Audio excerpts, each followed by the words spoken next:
تو سنیے گا اس جملے کو کہ کیا تمہارے آتے وقت تمہارے گھر والے راضی تھے؟ تو کہنے لگا حضور گھر والوں کی چھوڑیے، مگر جب میں آ رہا تھا تو میری نظر ماں کے چہرے پہ پڑی تھی، میں نے دیکھا تھا میرے آنے سے میری ماں ناراض تھی۔ حضور نے کہا فوراً اپنی ماں کے پاس پلٹ جا۔ اب میں تجھے کیا عرض کر رہا ہوں کہ فوراً اپنی ماں کے پاس پلٹ جا۔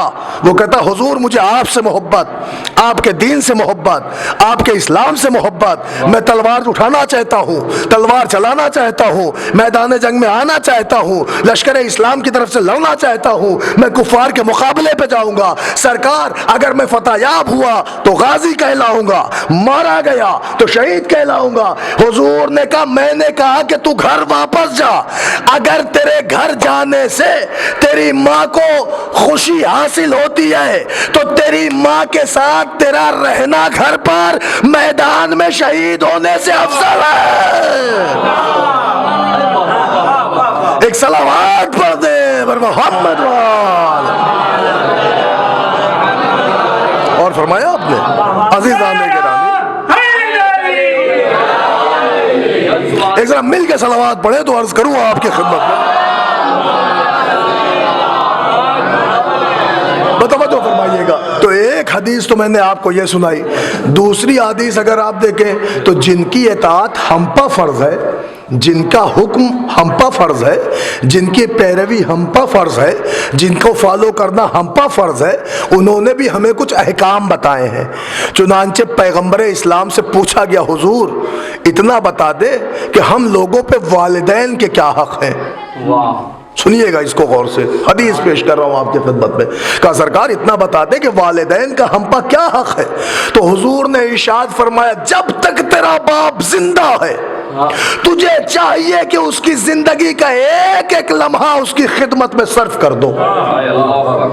متوجہ ہے آپ؟ جب تک تیرا باپ زندہ ہے تمہیں چاہیے کہ اپنی پوری کی پوری زندگی کا ہر لمحہ تمہاری خدمت گزاری میں جائے۔ اس کا کیا مطلب؟ باپ زندہ ہے جب تک تب تک اس کی خدمت کرتے رہو، یہ حضور نے ارشاد فرمایا۔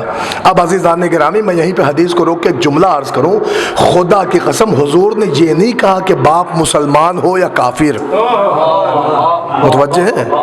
آپ دیکھیں حالانکہ ہمارے یہاں تو روایتیں حدیثیں بھری پڑی ہیں، یہی حضور کا عالم ہے کہ حضور کا ایک صحابی حذیفہ یمانی تلوار لے کے جنگ میں اتر پڑے، کیا دیکھا سامنے سے ابا حضور بھی آ گئے ہیں اپوزیشن سے، جیسے ہی حذیفہ نے چاہا کہ بڑھ کے اپنے باپ کو مارے، رسول کی آواز آئی حذیفہ ٹھہر جا۔ کہا حضور کیوں روکا؟ کہا اپنے باپ کو مارو گے؟ کہا صاحب باپ ہے تو کیا ہوا، آئے تو کفار سے ہیں، دیکھا نہیں آپ کے خلاف آئے، میں مار دوں گا اپنے باپ کو۔ حضور نے کہا ارے کیسے مار دے گا؟ کہا میرا باپ کافر ہے۔ حضور نے کہا ارے کافر بعد میں ہے پہلے باپ ہے۔ اب نوجوانوں کیا میں پوچھ نہیں سکتا آپ سے کہ جس رسول کی نظر میں کافر باپ کی اتنی اہمیت ہے اس کی نظر میں مومن باپ کی کتنی اہمیت ہوگی؟ ایک صلوات پڑھ دیں بر محمد۔ اور کیا عزیزان گرامی دیکھیں مجھے موضوع پہ آنا، میں اشارہ دیتا چلوں تو حضور سے پوچھا کہ کیا حق ہے والدین کا ہم پا؟ حضور نے کہا جب تک باپ زندہ ہے اس کی زندگی کا ہر لمحہ تمہاری اطاعت میں رہے، تم اس کی خدمت کرتے رہو، اطاعت کرتے رہو۔ یہ ایک بیٹے کے اوپر باپ کا حق ہے۔ اتنے میں پوچھنے والے نے پوچھ لیا حضور ماں کا حق؟ اب سنیے حدیث، رسول کہتے ہیں ہے ہاتھ،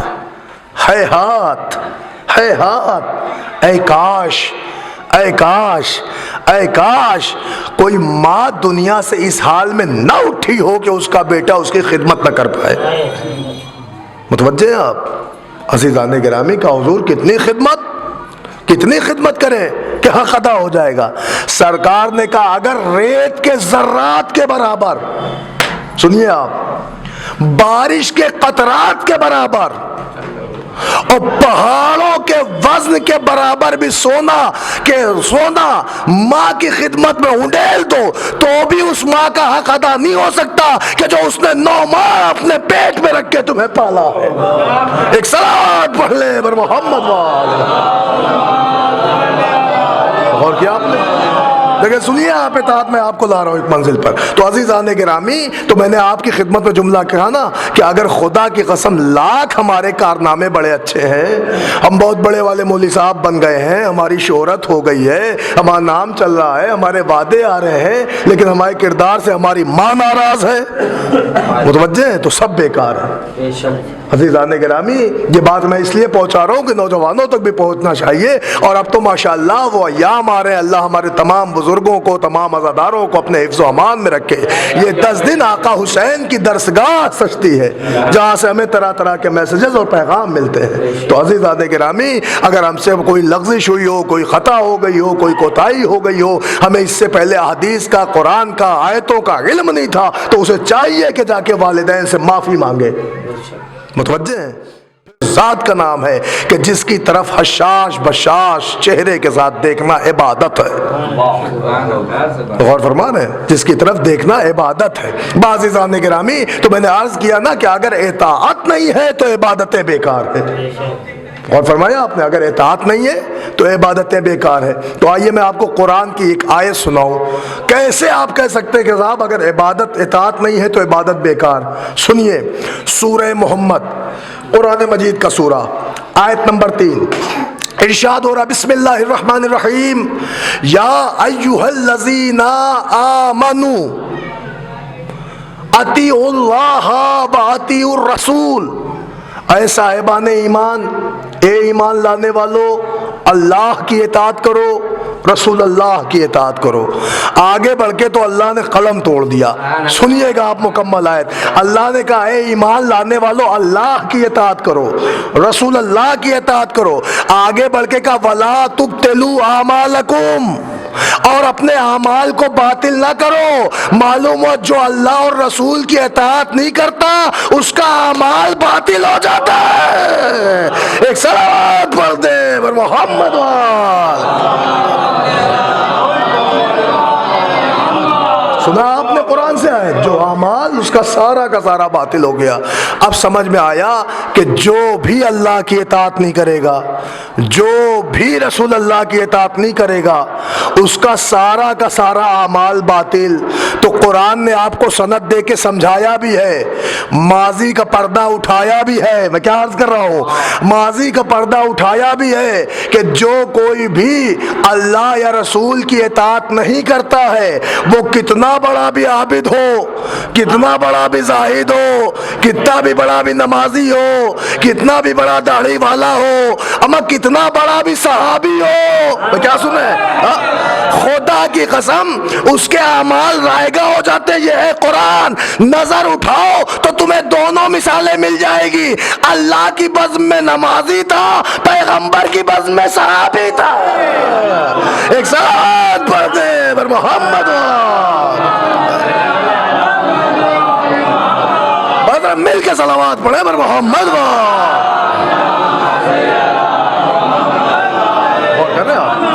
آپ دیکھیں, اللہ کی بزم میں نمازی تھا, پیغمبر کی بزم میں صحابی تھا. کہا صاحب آپ کیسے کہہ سکتے ہیں, کہ آپ قرآن اٹھا کے دیکھیے. جو کوئی بھی لاکھ عبادتیں رکھتا ہو, مگر اگر دامن اس کا اطاعت سے خالی ہے تو عبادتیں لڑک جاتی ہیں. کہا صاحب دلیل, تو دلیل آپ دیکھیے, شیطان سے بڑا آپ مجھے عابد بتائیے جس کا ایک سجدہ 2,000 سال کا, اما زمین کا کوئی چپا نہ بچا جہاں اس نے ماتھا نہ ٹیکا ہو. اتنا بڑا سجدہ گزار, اتنا بڑا عابد شب زندہ دار, اتنا بڑا نمازی, اتنا بڑا پیشوا, ارے اس کو اس کی عبادت کے صلے میں پرموشن ملا, ملائکہ کی صف تک پہنچ گیا. مگر عزیزان گرامی تاریخ کھنگال کے دیکھ لیے, جب بھی زمین پہ کوئی وواد ہوتا تھا تو فیصلہ کرنے ابلیس آتا تھا. اب آپ سوچئے کتنا پاپولر تھا یہ, کتنا بڑا تھا, کتنا معیاری تھا, کتنا نمازی تھا, کتنا پرہیزگار تھا, کتنا عابد شب زندہ دار تھا, کتنا متقی و پرہیزگار تھا, اتنا بڑا عابد. متوجہ ہے, اما جس کی عبادت کا قصیدہ قرآن نے پڑھ دیا ہو, متوجہ ہے,